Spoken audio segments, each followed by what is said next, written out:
All right. Real quick before we get back to the video, just wanted to give an amazing shout out to our wonderful sponsor, Raycon, for sponsoring this video. Thank you, Raycon. Raycons are amazing wireless earbuds that let you listen to whatever you want, wherever you are. They sound great, and they cost half the price of the other premium earbuds in town. Just first of all, just look at how gorgeous these babies look. Look at these things. They come in 6 incredible colors. Red is my personal favorite. And for me, I like using them just when I'm, relaxing, listening to music or podcasts, or just out and about, even on a rainy day, because they're water and sweat resistant, with 6 hours of playtime and 24 hours of battery life with the included case here. And the other really key thing about them is just that they fit really, really nicely in your ears. They just have a very nice, snug, noise isolating fit. You really hear the whatever music or audio you're listening to. And if you don't like them, you can always send them back for a 45-day free return. And so if you guys are interested in getting 15% off your first purchase of Raycons today,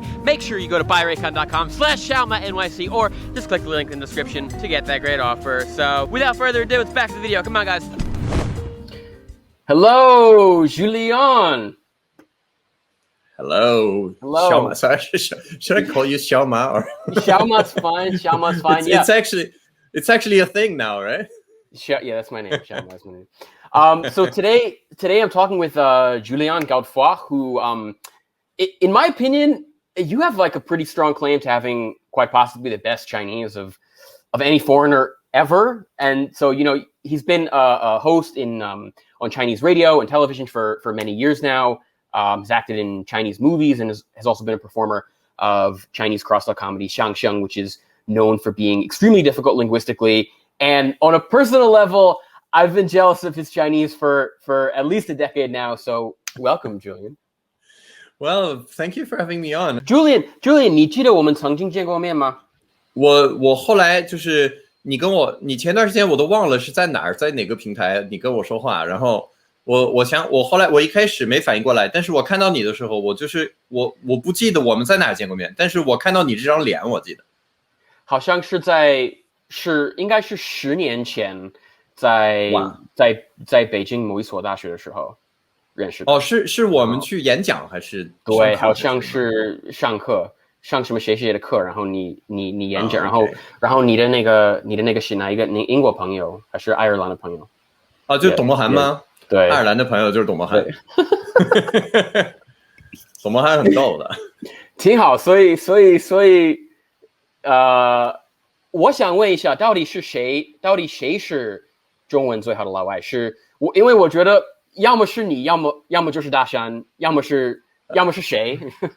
其实说实话啊，这年头已经很多老外说中文说得很好，但这事儿要论起来得细分，比如说从几岁开始学的中文，从几岁在中国，就比如我只能说我自己是19岁开始学的中文，20岁到的中国，所以得这样看问题。有一些老外从小在中国长大，那他们说话比我强，他们说话比我们这些人，其实有一堆老外在中国长大，但因为一直在国际学校，所以他们中文其实有时候也不是那么好的。但是有一些我见过，就胡同长大的，或者不一定是胡同串子啊，他可能是平常就是那种相对。对，我说的其实不是所谓的，不是长得像老外的人，就是我说的是不是在中国长大的人，不是土生土长的，对，也可以，比如说也可以包括在美国的华裔啊，也算是 non-native 是非母语者。我觉得我们有一小撮人吧，我一直呢有一点我比较自豪，就是口音这东西啊，见仁见智，而且就是根据不同地区的人，有的人觉得谁口音更正，有的人觉得我的口音更正，这个我觉得都不重要。我倒是觉得后学的人里面，我自认为当时我做主持工作，那你知道我们上台要念领导名单，很多的领导名单，这就是很紧张的时刻。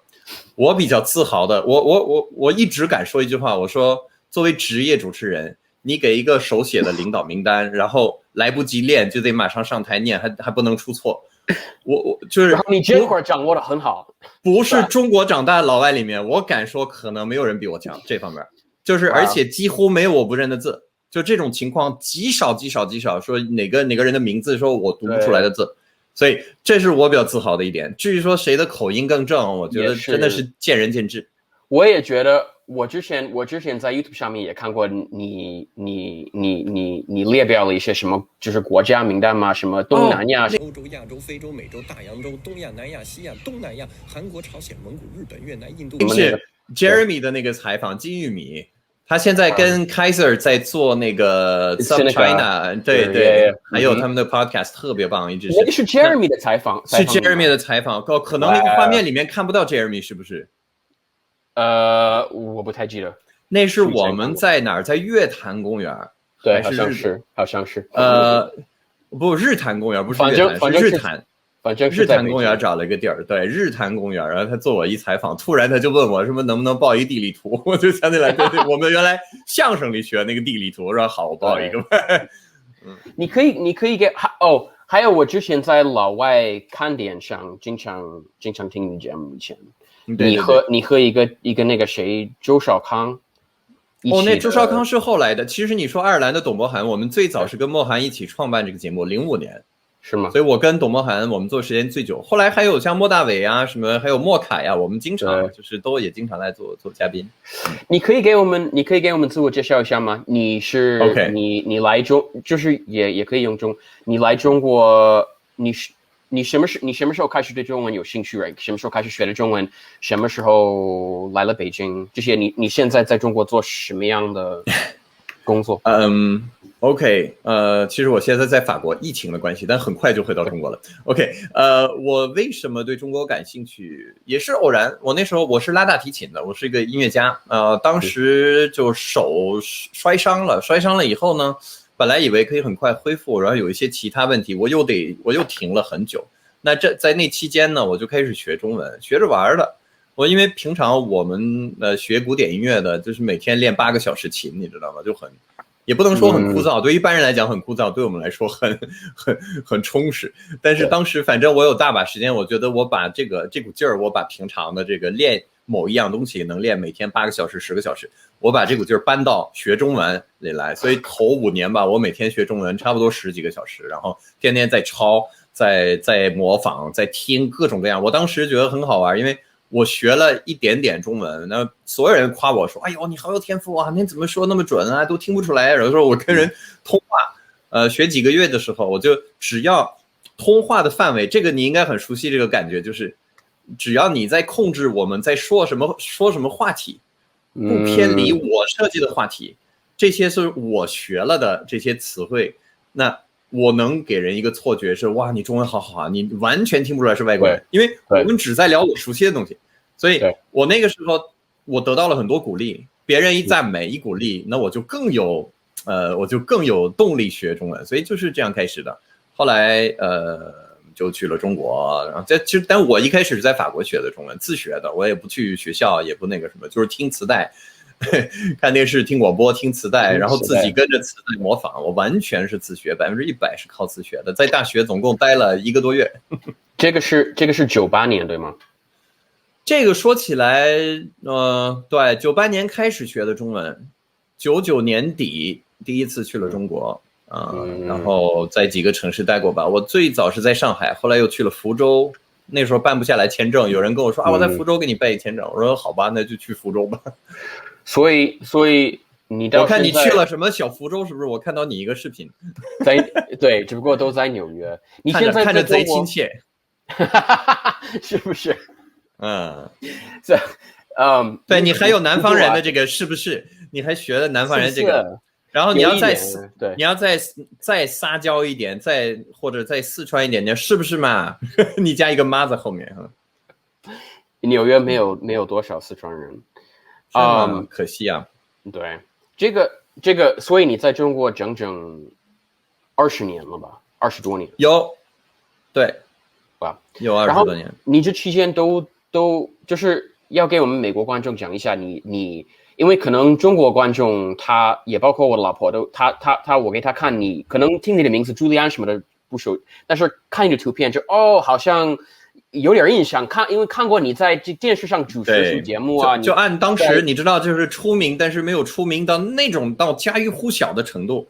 然后，但是所有人都能认出我。那段时间，出租车司机经常我下飞机以后上出租车，那的哥说：“哎，你就是那谁吧？”对，我叫你谁？你就那谁吧。所以你在中国这期间都在做一些什么？其实呢，我刚开始呢也很有意思。我先去了中国，然后在上海、在福州待一段时间，待了不到1年，我没钱，我就回法国了。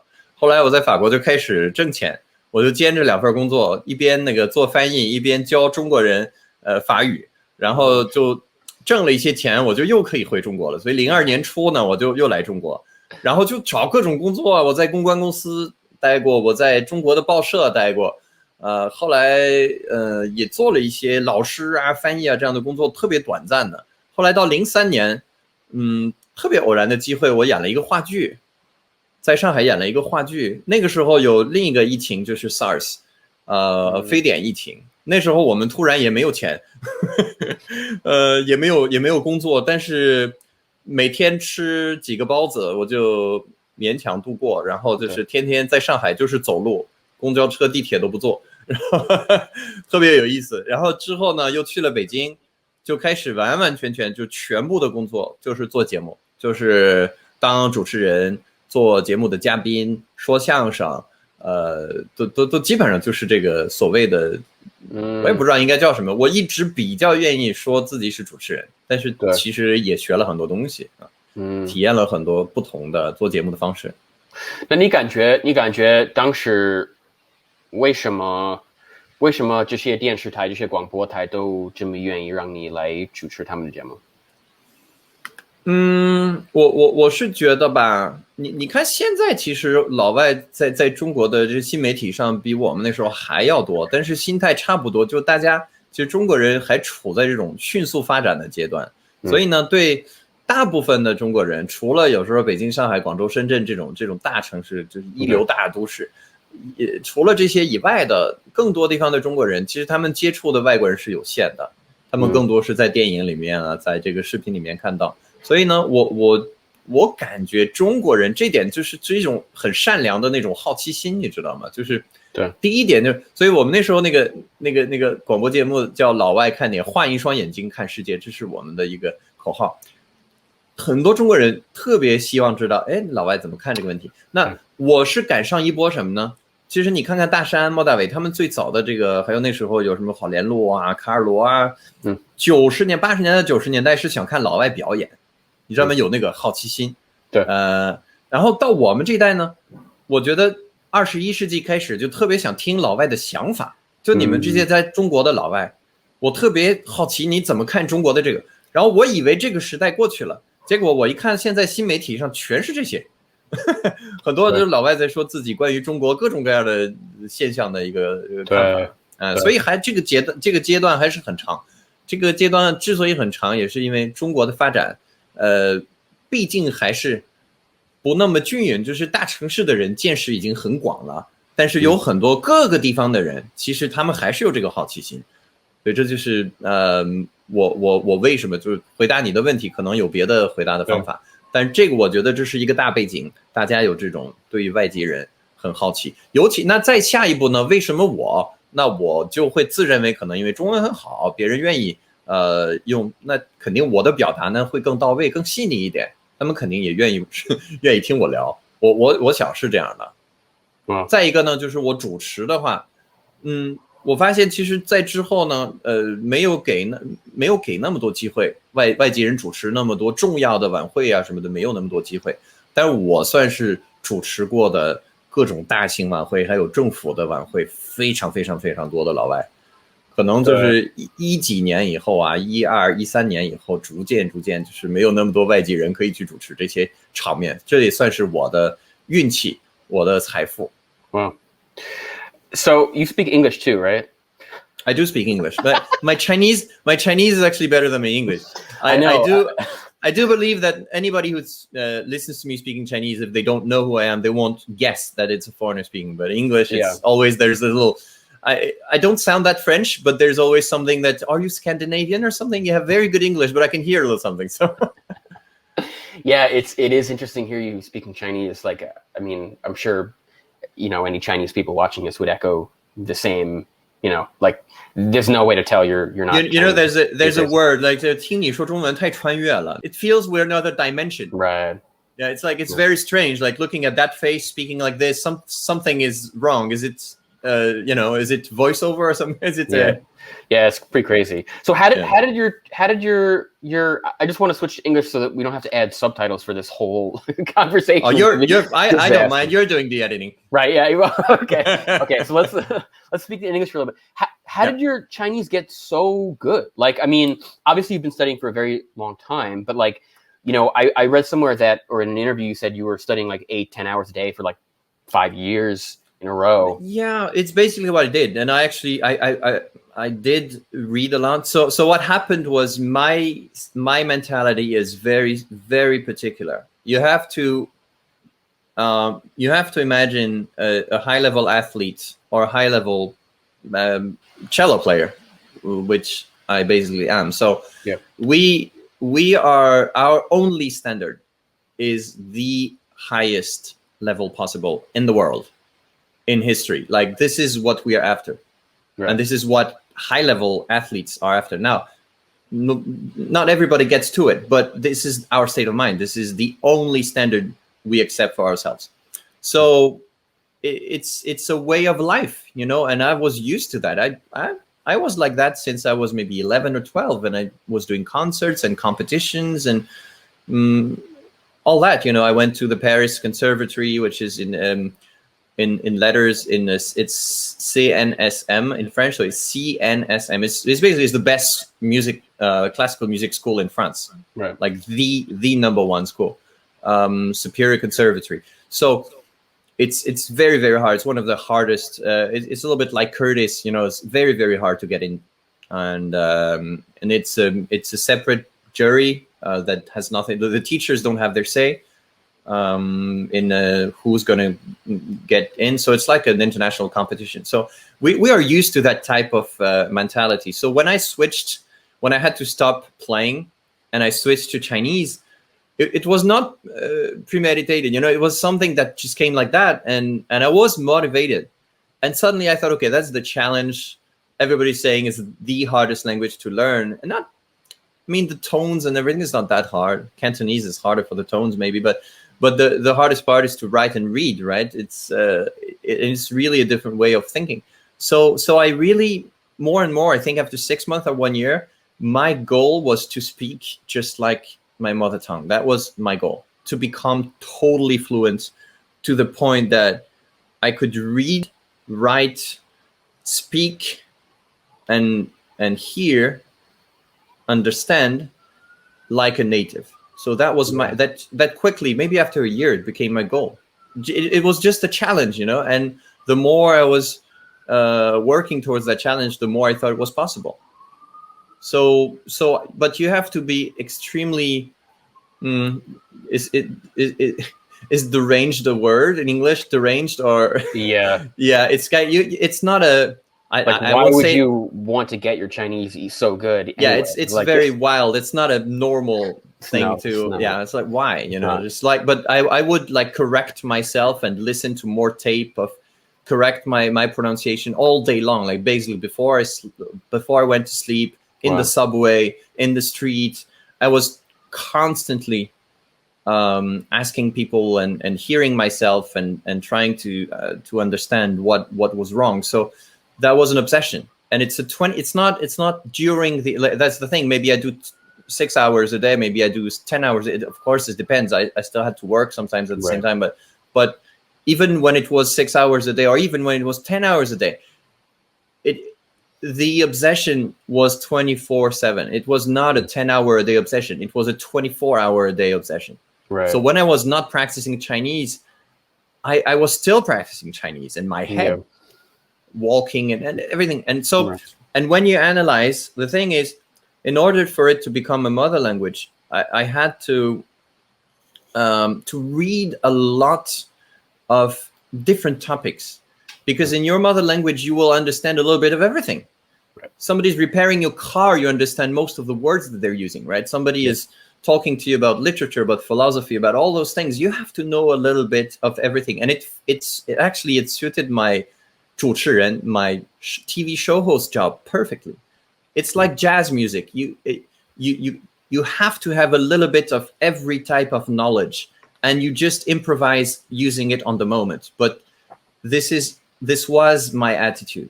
Like I didn't want to become one of those sinologists who read ancient Chinese. And I do read ancient Chinese. I had a 古文观止 that I was reading every day. I was reading Chinese history books. I read 三国演义, the Three Kingdoms, but like the ancient Chinese version. No, but not the first, not 三国志, but like the 古代小说, which was the novel 1,000 years ago. I read that from beginning to the end, you know, and all that had to become part of something natural for me. So I didn't want to become one of those sinologists that would, obviously they know ancient Chinese way better than myself and ancient poetry and everything. Right. But when you hear them speak, like the foreign accent is horrible. The tones are very hard to understand. They say something simple and you're always kind of misunderstanding them. So I never want to become like that. I just want to know a little bit of everything, but be like a native and natural and integrated. And that was an obsession. So in your first period, you're like in France and in China, you know, intensively studying Chinese for up to 10 hours a day for like 5 years. And at some point you read, you know, reading ancient Chinese and also car manuals and mechanical stuff. But at some point though, you start studying xiangsheng. Is that right? Yes. And can you explain for people who, this is probably most of our listeners don't know what xiangsheng is. Can you explain, like, briefly what it is? Yeah. So, xiangsheng is a traditional form of Chinese comedy that actually can have it can be only one person on stage. It can be two people on stage. It can be 3 and 4. What they have 群口相声. It can be many people. Okay. But the most common types of xiangsheng are either 单口, so one person, or the most common actually is 对口相声, which is 2 people. Yeah, so this came in 2003 basically. I had actually met Ding Lao Shi. I had met him in year 2000 in Fuzhou, since we have this Fuzhou connection. Right. And I had met him there at a TV show, but I wasn't really doing TV work at that time. But I was, you know what a 麦霸 is? Do you know what that is? No. When you go to like KTV and somebody is on the mic all the time, he can sing all the songs and everything. That's a 麦霸, like he's kind of, yeah. So I had a 麦霸 reputation at the karaoke, and a friend of mine said, "Oh, I have a friend who's a TV show producer. You should go on his show." And I said, "Okay, why not?" You know, and went there. I had no idea, and I went on singing a Zhang Xue or Liu Dehua, maybe I forgot, but an old 1990s song for the show. And Ding Lao Shi actually was there as a guest. So he gave me his name card, said, "Oh, one day if you want to study xiangsheng, you can come to me in Beijing." And I actually didn't take that very serious. I mean, I knew he was sincere, but I mean, it was not my goal.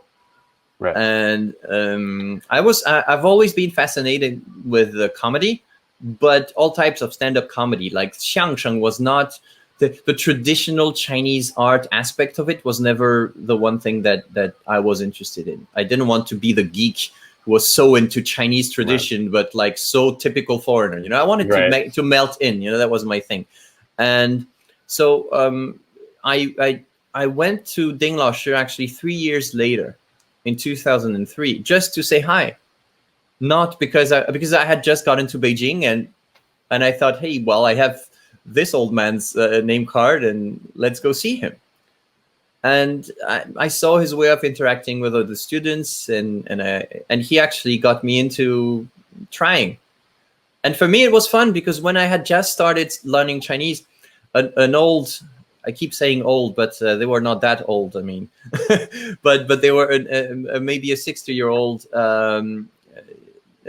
Chinese man who was the father of a friend of mine, hand wrote some 绕口令 for me on a piece of paper, and I had that one. There was 有打南边来了个喇嘛，就是手里提着五金塔嘛，有打北边来个哑巴。All those, you know, tongue twister type. 葡萄皮. Yeah, 吃葡萄不吐葡萄皮儿，不吃葡萄吐葡萄皮儿, all those type of tongue twister. And I found it, for me it was fun. So I knew xiangsheng because from that moment, and it was my very first year when I was studying Chinese, I thought that was cool and that was fun, and that was really a great way to practice my pronunciation, because there were some of those zhaokoling that were very hard, and I started learning Chinese from I started listening to xiangsheng from those years. I went to a library store in Paris that was called Youfeng Shudian, and it was the best Chinese book, a very small library, but you had like books everywhere in a very small space. It was fascinating. I literally bought all the xiangsheng tapes. It was the old Cedai tapes they had on Liu Baorui, Liu Baorui dankou xiangsheng, and then Hou Baolin, Ma Sanli, and I started listening to those. I didn't understand much, the key is really to listen to a lot of stuff you don't understand. That's the way to learn quickly, and that's what most people don't understand, so they learn very slowly. But anyway, that's how I started with xiangsheng. Doing this type of xiangsheng training, I'm sure was very helpful in your Chinese. I think it was, and actually my case was a little bit different than even Dashan, or then you had Jie Gai from Cameroon, who really improved their basic Chinese with xiangsheng, as far as I know. Right. Maybe we should ask Dashan about that one, but I kind of remember that it was. I know it was the case for somebody like Jie Gai and a lot of all the other foreigners. I was already fluent to the point that I could read ancient history books. Yeah. And speak with, I never say no accent, because I always find that there's a little bit of something, but basically fluent in the same way I speak now. And the one thing that xiangsheng really helped me for is the way I use my language, because I used to, Mr. Ding used to say, oh, you speak like a 打字机, like a typing machine. So my rhythm was not good enough. Says you have beautiful Chinese, but we don't want to listen to you for too long. So you have to learn how to use it and how to actually have enough rhythm changes. So what can be quick, do it very quick, but don't try to speak everything fast, right? Just this was very important, and then to use your whole voice range in a better way. So and really one thing that helped me with, and I saw a lot of foreigners who went to study at that's a very Chinese thing too, like 广播学院, 广播, what they call now 传媒大学, and they would study the standard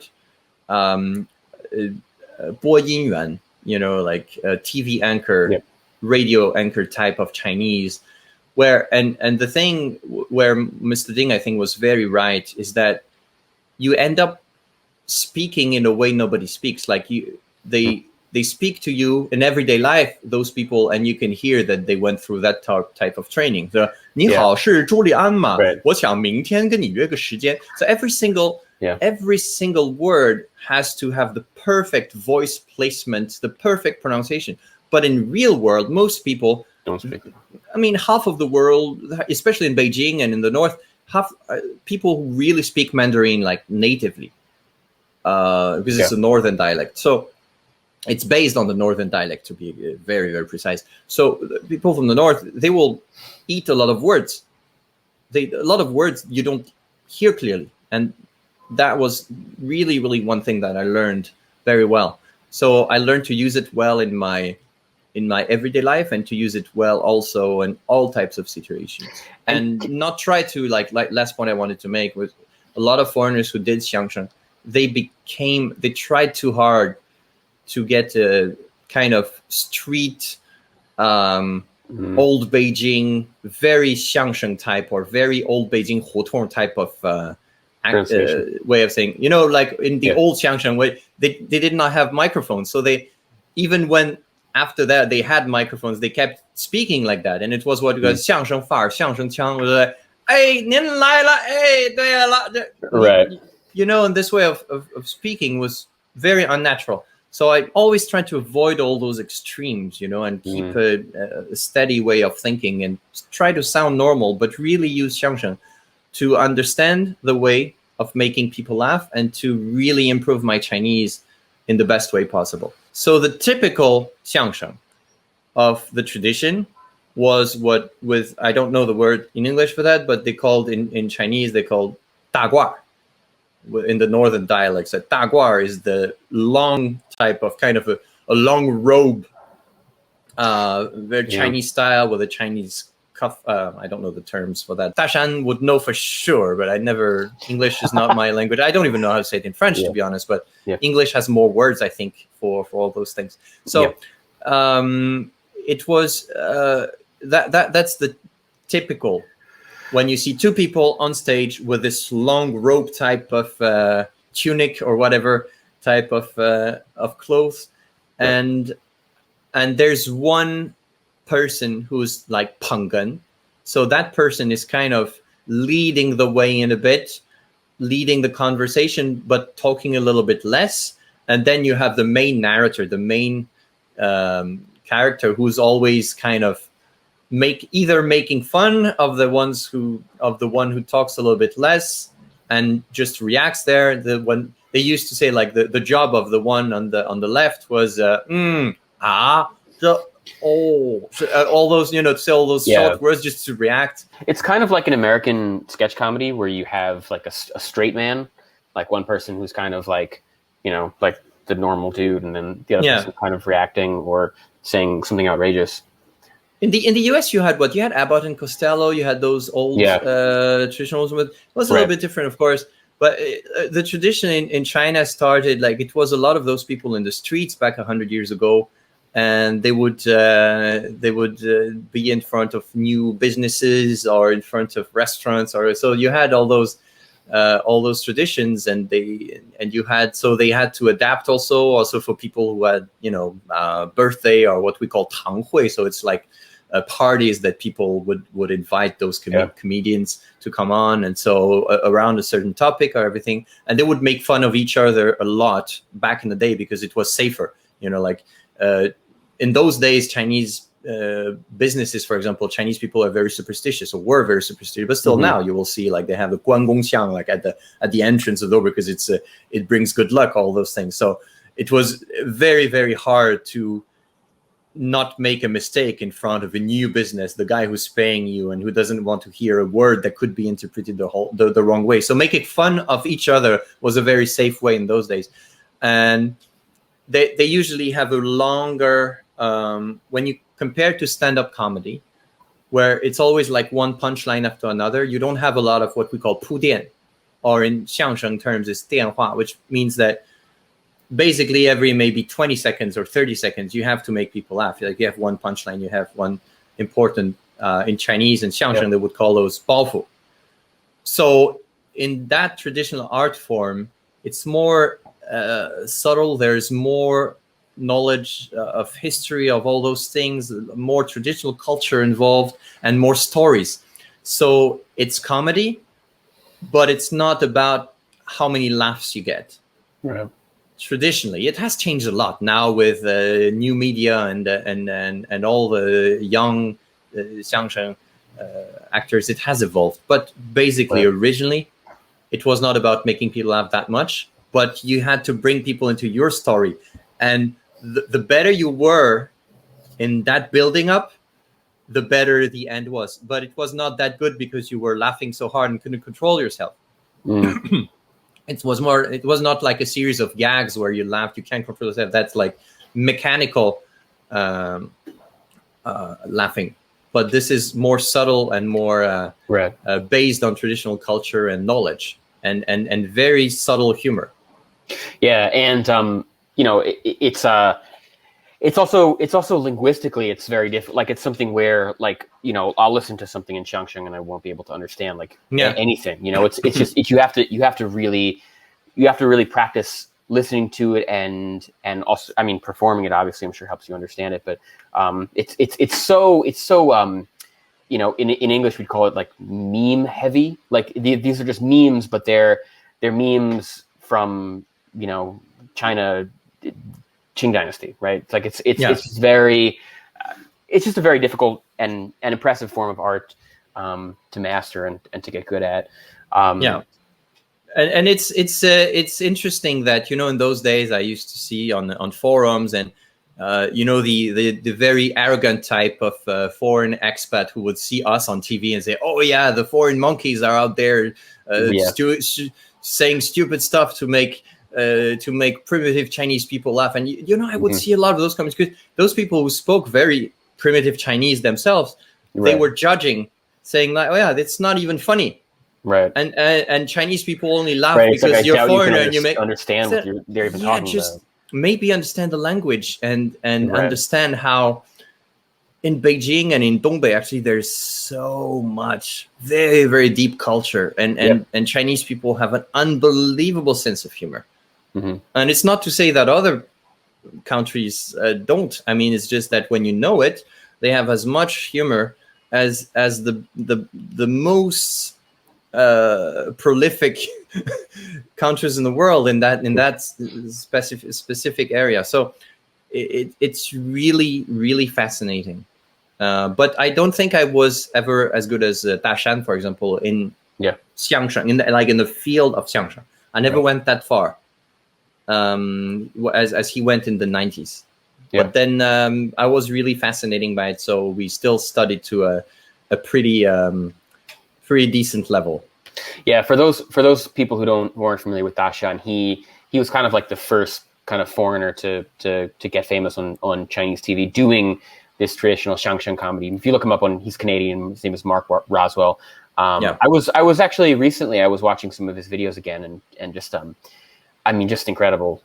Like it's just so like, and the older he gets, so it's almost like the better he gets. Like it's just he's very good. It's just like amazing to watch his art form. You know, I was and people have kept comparing me with him, and I'm not the only one for sure, because he was kind of I wouldn't say the golden standard, but he was in terms of xiangsheng definitely. But above all, he was the most recognized and famous foreigner out there, and at least I think his name was even more famous than the way he looked. Like a lot of Chinese people knew who Dashan was and would not recognize him if he was there.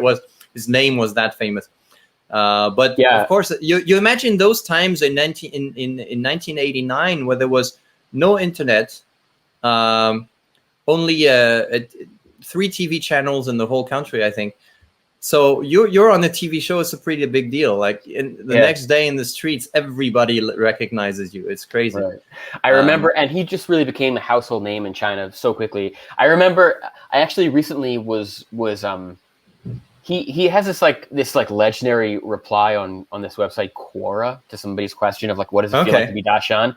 And he like replied to that, and he's like, one time he was telling a story. I'm gonna get the details wrong, but he was in a cab one time with a cabbie, and of course, like the famous thing, whenever you're any foreigner who goes to China, any like I guess white foreigner typically will go to China and start speaking Chinese, and the cab driver will typically say like, oh, you know, your Chinese is good, but have you heard about this Dashan guy? Like, Well, so Dashan was I am Dashan, right? Right, yeah, exactly. So he's in the cab, and some cab driver's like, wow, your Chinese is almost as good as this Dashan guy. Yeah, just he's like, almost as good. You still lack a little bit, but you're almost as good as him. And he's like, I am Dashan. The guy's like, whoa. Very, very, I always thought he should do like reaction videos, but but Dashan was actually we get along very well. Usually when he's in town and I'm in town, it's going to be a few days of baijiu drinking and lamb 涮羊肉. Oh my God! We have a few friends. We have a few common friends. Yeah, we'll get together a few times and get pretty drunk, the good old Beijing way. Right. And that's everything. You know how it is. People who don't know China or who haven't lived there, it's so like it warms your heart. It's so beautiful like that. I mean, of course, it's bad for health drinking too much, obviously, but sometimes, it's so beautiful. Somebody I know who's a wine specialist, a very famous French wine specialist. I was hosting a conference with him, and he said something beautiful. They said, what do you think about when you bring some incredible French wines that cost a fortune, and you see the Chinese businessmen who take the glass of wine and do ganbei, several in a row and waste a bottle like that. You say, well, of course, we can have this way of seeing things. You say, I like to see it another way. Like in the West, we see a lot of people who go to the bar and they're alone at the bar and sitting and drinking alone out of sorrow and feeling miserable. And in China, you'd never drink alone because people see you drinking alone and they're gonna come with a glass and how you say, like 敬一杯, like to pay your respect with a glass, even if they don't know you. But there's that culture, like it's, you drink with people, and it's a beautiful thing in a way. I love that part of Chinese culture. It's certainly like I try to tell people sometimes there's no such thing as like a bar in China. You don't go to a bar and sit down and order a drink and sit there drinking and then try to hit on some girls. Like it's just a very different culture. No, I disagree for the later part. The last part, I think definitely there are people trying to hit on some girls, but but I see what you mean. Right. Like if you combine all those, no. So you've been like you've been an actor, and you've been on a host for so many TV programs and other things. Do you how has, and you've been doing this for like 20, how has the media landscape in China evolved over the past 20 years? Like, it has been, I think it has been pretty similar to the West in a way. Like, of course, China was, as a foreigner, it's hard to tell. Like, I've been pretty involved in Chinese media for sure, so I've seen the topics we were talking about. I think we used to be able to talk about a lot more things on Laowai Kandian. But what people don't really imagine is that what I have felt with the evolution of what we were able to talk about on our radio show, and also the evolution of social media, what I have felt is the power of the people was way more important than thinking of, what they have. That's what we call censorship. We are 审查. So it comes at the first step of your thinking about a topic, and the person who's just above you will say, I wouldn't talk about that. Just skip that topic for the moment and we'll do something else. So it has been a lot more of canceling some topics for diverse reasons. But me personally, what I have seen is that, and what is really happening now is that a lot, like most times when we have to cancel topics and everything, is because suddenly there are news about this recently, and people, there's a lot of anger on the internet for one reason or another. Yeah. And so sometimes, because I'm not one of those media people. There are media people, and preferably Chinese. I don't want to be the foreigners that people insult, because it's way more pressure. It's way more pressure. It's like, it's like I guess racism in the US, like when you feel that it's the pressure is way bigger than when you're a countryman in your own country. It's really something different. So as a foreigner, I always wanted to stay away from all those problems. Yeah. So what I've been doing, we've always had the same state of mind to avoid, and sometimes you can't, sometimes you didn't manage to avoid that, and you get, I've had one or two instances. I woke up and a few thousands of people insulting me on Weibo, and I was like, what's happening? What did I say? Oh, for that?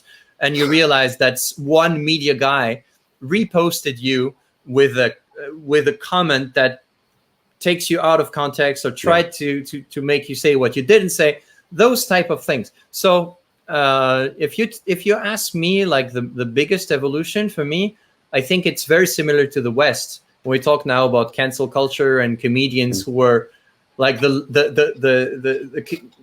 like a certain state of mind of the left back in those days, that is now what the people from the right want, and it gets totally messed up, and people want to cancel each other, and everybody say, you're trying to censor me. No, you're trying to censor me. All those things. And I think the evolution of this on social media is global.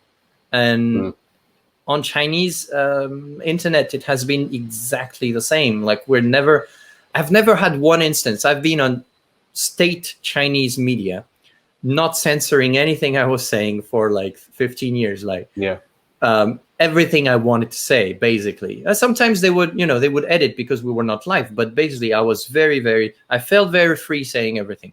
Yeah. And suddenly I had to pay more and more attention for the the internet reasons. Yeah. And I never had one 领导, one superior call me or tell me to come to his office and say, Julian, you should be careful about what you say. And I've never been canceled from any live show. I've done so many live shows, and I was approved all the time. Like, there was never any problem. But the real evolution when I really started to have to be careful about what I was going to say was when internet was a big thing and Weibo and everything. Yeah. So I was, for many years, I was on Weibo all day long. So I could kind of knew to avoid some topics because I didn't want people to hear it the wrong way. And it's so hard when people are angry, and it's, and I've had that once. I was on a show, and my role on that show was to say, okay, about this topic, French media, that newspaper in France has been saying this. Then I look at the Guardian in England, they've been saying that. And then this media in Denmark and that media in Germany. So my role was to say, okay, I did my research and all those media. And so there's one sentence I was saying something that totally was a quote from a media. Right. And people took that part without the mention that it was a quote before, and saying that, oh, Julien said this. How can you say things like that? And I had people come insult me. So, it's very global. Yeah. It is interesting how a lot of times people will, like, you'll see, at least in an American context, somebody like Bill Maher will come out and say, like, oh, the U.S. is such a politically correct society. Why don't we be more like China and just bulldoze over all these critical opinions? I don't think people understand that China has its own version of political correctness. It's just political correctness over completely different Like, you can say, and people very frequently say stuff in China that would get you completely and utterly canceled in the U.S. In France too. Like at a dinner, you can have so many different political views. I mean, I'm not sure about the U.S., but the way I see it has become the last 4 or 5 years. Like, you're either on that side or you're on the other side, and you cannot, like. It's crazy. Like in China, you can have a dinner with people who have so many opposite and different political views, and they all drink together and say hi, cheers, and be happy and be very happy to disagree. In France, you have to know, like, you have to feel at that dinner, are those people rather on the right side of politics or the left side of politics? I got to be really careful. Like, say the one wrong thing. Like, people on the strike, and you're saying, oh, come on, now another strike again. Ooh, and if the table is very extreme left, like, you can be sure that those people, they don't invite you next time, Right. And it's not a problem in China. You can be much freer in everyday life about your opinions. Yeah. Just have to be careful about what you say on the internet. Yeah, but it's everywhere. Very honestly, it's kind of everywhere. We try to stay away from controversy, I guess. Not always on Facebook for me, because I have all of my friends and everything. But that's different context, right? That's what a lot of people don't understand. Yeah. When if you're in a different context, at home or with friends after a beer, or playing pool, or on a stage, or on a TV show, or what group of people are you with, you will talk differently. You cannot be the same person with everybody in every context. So you've been in France this past year, I guess. You kind of riding out the pandemic. Yep. And for a lot of foreigners right now who work in China, it's been difficult to go back. Has it been like what's it been like living in France after so many years living and working in China in Chinese?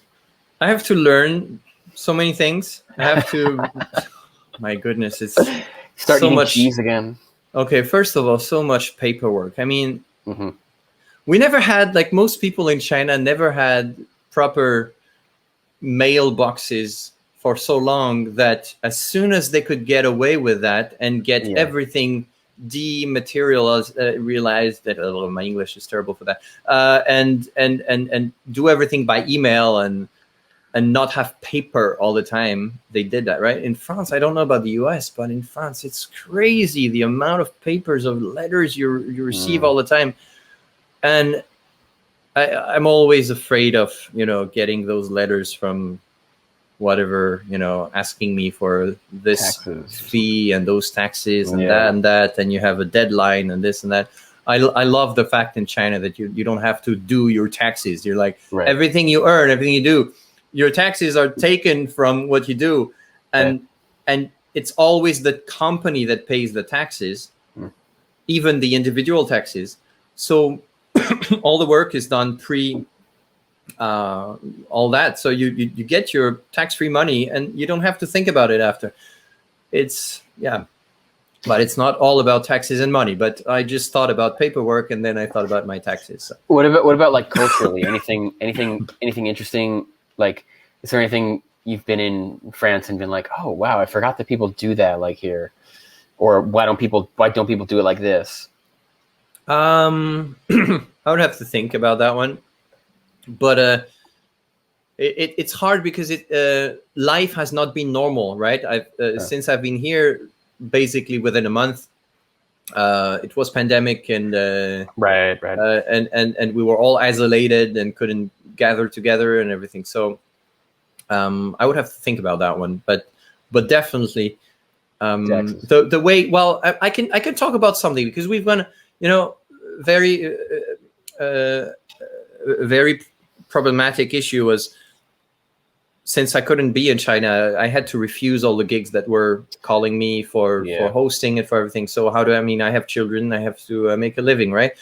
And I was not very present on the internet and new media and everything. So I was working with a lot of companies, but all that work I was doing, I had to be there. That was like 95% of my work, of my revenue at least.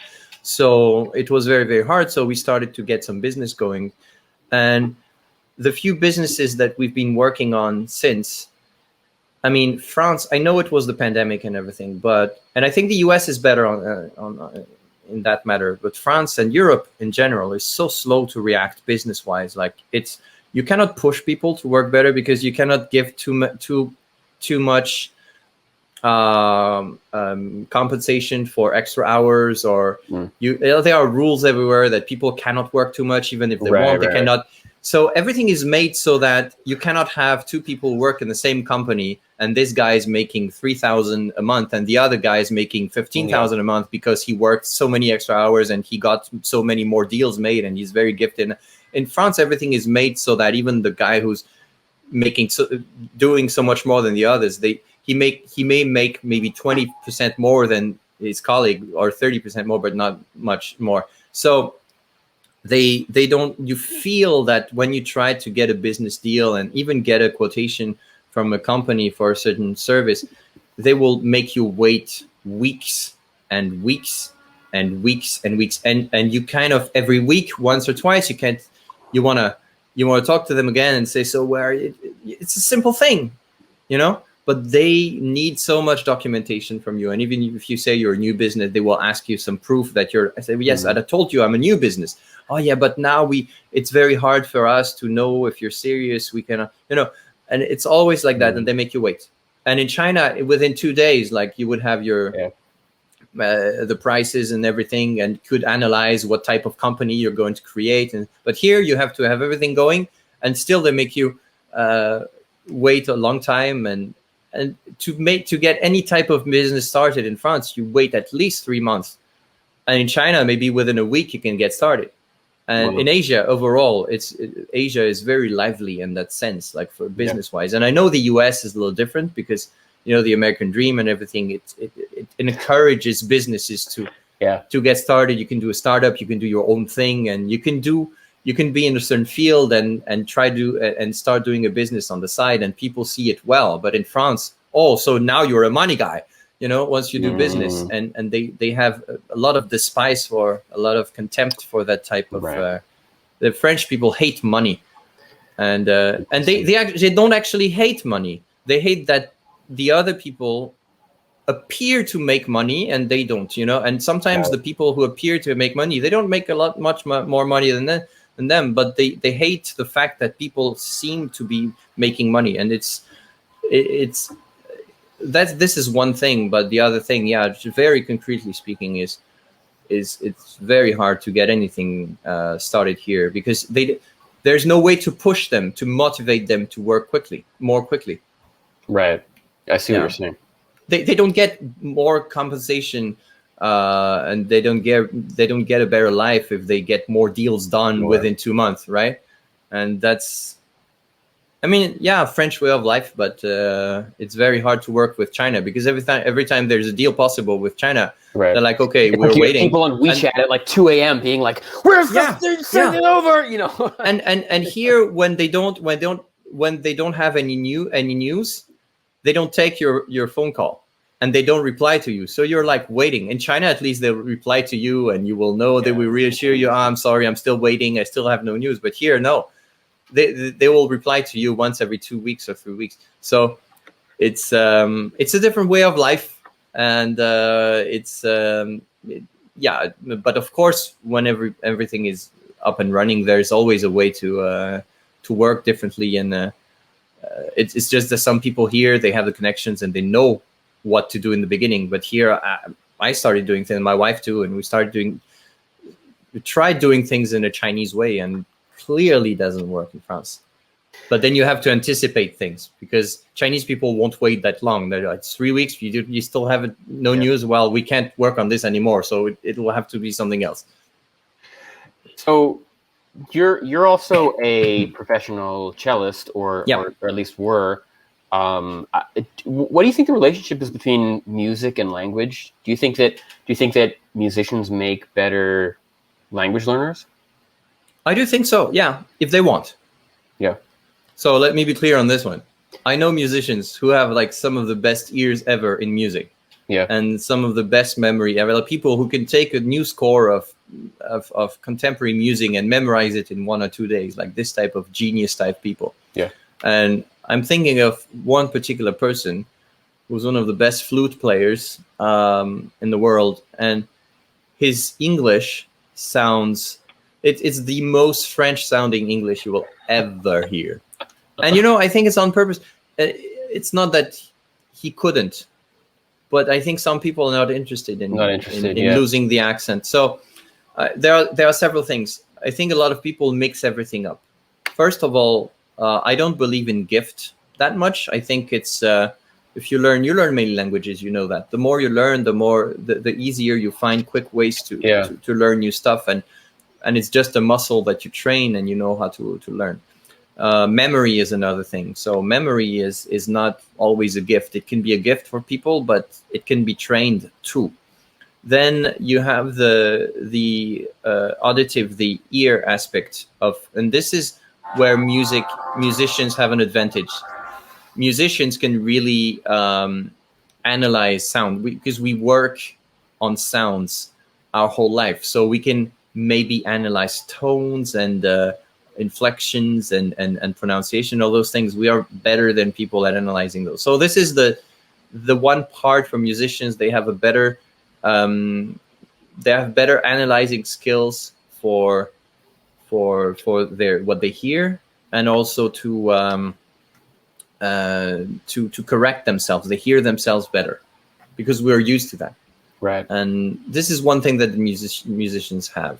But it's not a gift. It's a trained thing. Right? We train that, and then there's one. I think the most important aspect that people don't see, because they think, oh yeah, you have good ears and you're gifted, but you have to be a genius to be a musician. All that is very abstract. Is from people who don't know the very precise side of things.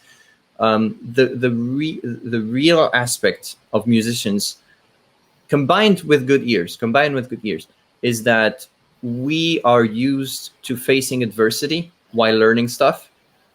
We are used to having to learn the hardest pieces that were written for our instrument ever, that normal human beings are absolutely incapable of learning, but would be, but most don't manage to play that well. And we have to get to that, because otherwise we don't get into the school we want to get to. Otherwise we don't get into the competitions we want to get to. So we are used to solving all kinds of difficulties, all kinds of puzzles, all kinds of problems. And this is the single most important aspect of being a musician that helps with language, combined with good ears. combined with good ears. So there's a form of intelligence that is not native, but that is really something that we have trained, which is our ear and our ability to analyze sounds and our ability to find methods to find what works and what doesn't work to learn a language. But then if you're talking about learning how to write Chinese and everything, that's another part of memory, and musicians are not better than others for that. And it's really all about practicing. I mean, it's 99% practicing, 1% gift. But at the beginning, being a musician or being gifted or both helps, because you get more praise, and so you have better mood and you want to learn more because you are more confident in yourself, and so this is the most I think the biggest aspect of being gifted or having a certain ability in one or two areas while learning a language. Those are more for confidence in the beginning. But let's say somebody who's not gifted and is not a musician and is not particularly a quick learner with a good memory, if he really, with our methods, like I'm not saying mine is the only one, but our proved methods that actually got us there. Like you cannot have an amateur tennis player trained Federer. It has to be somebody who has been there and has coached people who know that. So you have to take your advice from somebody who has been there, done that, and has proved his level. And if you use that same method, let's say 10 hours a day for 5 years, the one person who is not gifted and has no facility at all in all areas will actually get to very, very similar level to the person who is extremely gifted. And I see that in music all the time. We see that in professional sports all the time. A lot of the kids that were the most gifted and have been practicing, they get lost and they don't get to the highest level. A lot of them. And you also see so many of those who were not very gifted when they were children, and suddenly they become unbelievable musicians and great technique and great musicality and everything. They just start maturing and everything comes together after they're 20 years old. So for me, this is the way I see the relation between being a musician or the gift and learning a language. And you stopped playing music or being like in your musical career due to wrist injuries, is that right? Yes. Do you ever consider the alternative path? Like if you had gone on in music, like what your life would have been like? Oh yeah, I would be a musician. Period. I would be a classical musician. Right. Maybe because we come from a small circle of really the highest level in France. So maybe I would be one of the famous names in the small circle of classical musicians in France. Maybe, because all my friends and all those guys, they are at important positions in the key orchestras in France, or they're soloists or chamber musicians, or they make an international career. But at least in France, I would be around that that small circle. So I guess I wouldn't have learned Chinese. I wouldn't have any need to move to China, at least. Maybe for a classical musical career, I would have been to the US or England or Germany, but I guess, in those countries. So it's hard to imagine because it's a lot of what ifs. But for sure, but I didn't. I stopped playing the cello totally for 15 years, and now I'm back playing. I do a lot of playing when I can. I'm still hard with the hand, but I'm trying to get it better. It's very, very slow. Yeah, I was listening to some of your videos on cello videos.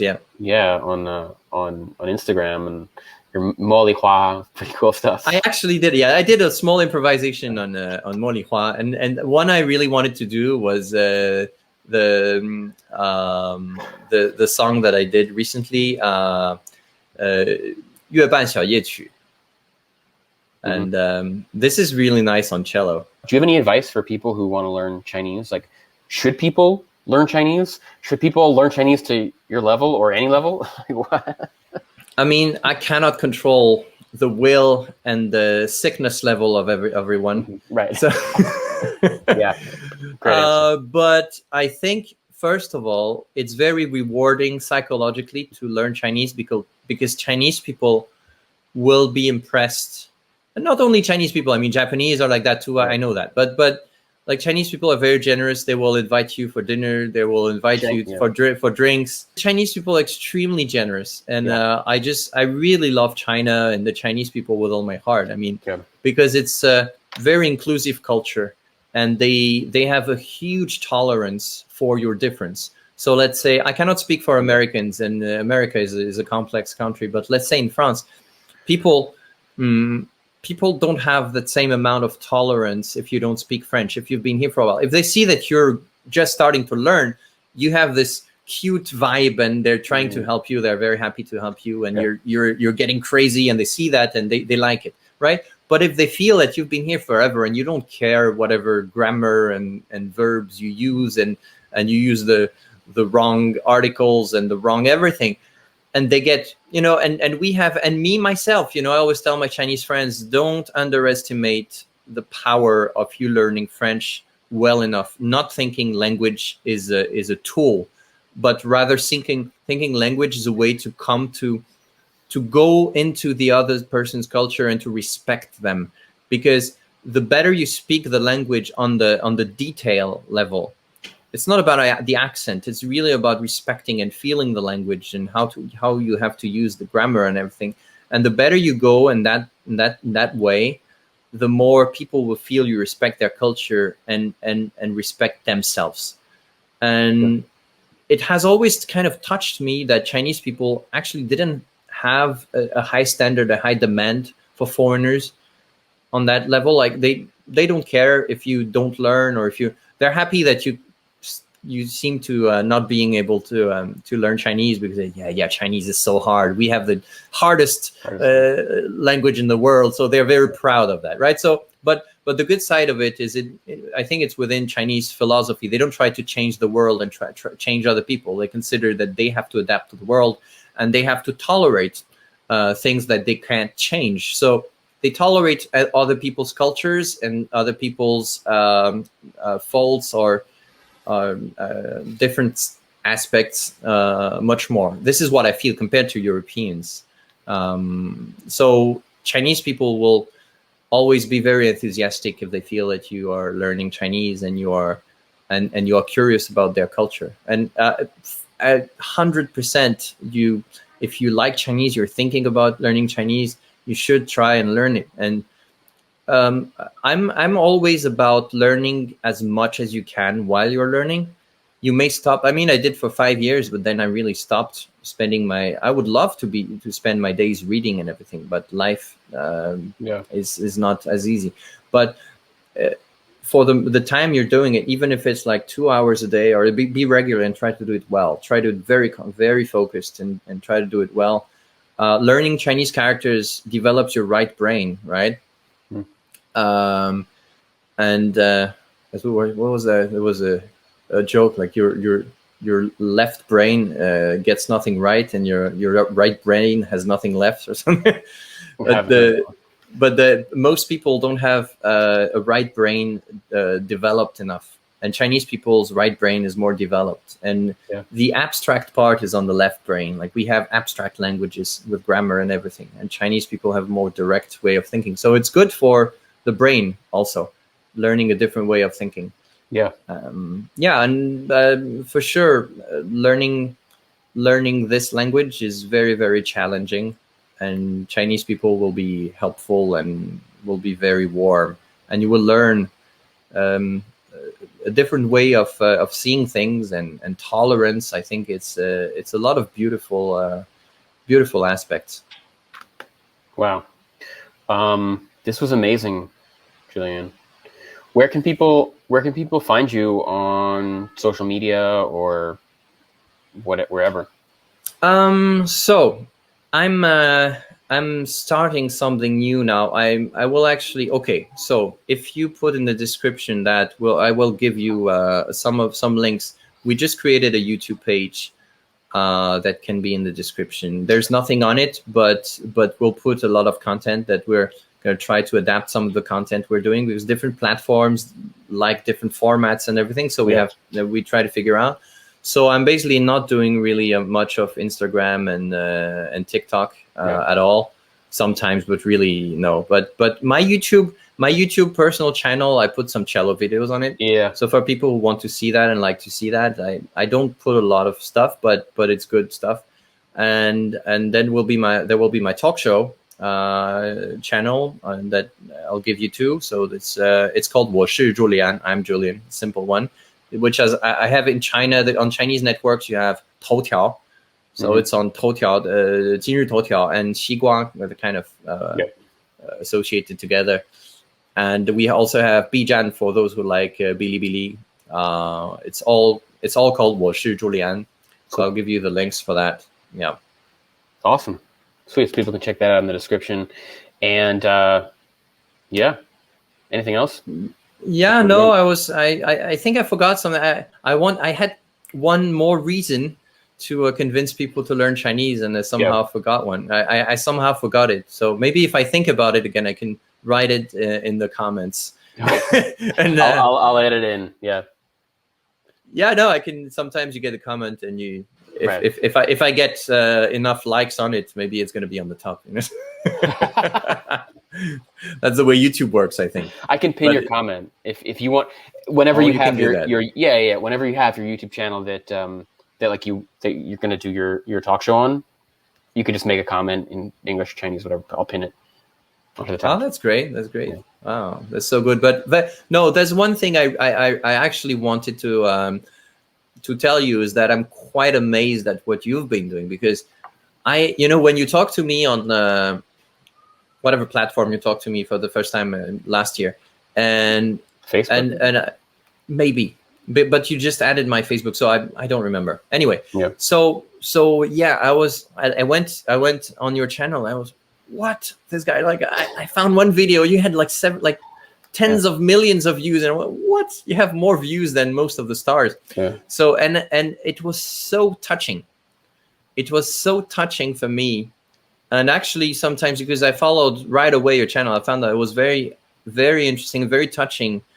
It warmed my heart to see how that many people, aside from the light joking side of it, but how a lot of your followers, they are really, really into studying a language, and they're fascinated by what we've been doing, which is studying foreign languages. Yeah. And I think this is so beautiful. This is really so beautiful. And I saw the video you made about the dude who passed away a while ago, and kind of did a similar format of and I was very touched by that too. I mean, this is just beautiful to see how many people are fascinating and want to learn a language. So I'm actually, I really want to share all that whenever people are interested, and share. Maybe the last thing, to learn a foreign language, really take advice from people who have made it. Don't stay stuck on your way of thinking that, others are gifted, so they don't need to do that way. But a lot of people get stuck in the fact that they don't understand something, so they don't want to hear and they don't want to learn before they understand. And for me, it's always the other way around. Learn first, understand later. You do when you do cheers, you do ganbei. You just don't need to, in the first time, you don't need to know how you write gan, how you write bei, why it's two Chinese characters, how you write gan in the traditional Chinese, not in this case, but there is one traditional way of writing it sometimes in some languages. But why do you need to know that much before you just learn the simple fact of just saying the word, And it's very important to learn first. Yeah. That would be my biggest piece of advice. Just jump, want to learn to swim, jump in the pool. Absolutely. That's, I 100% agree. No, really. It's just doing the gesture on the in the air. Like, it doesn't work as well as just jump in the pool and try. Right. Cool. Awesome. This was so great, Julien. Thanks everybody for watching. We'll see you all next time, guys.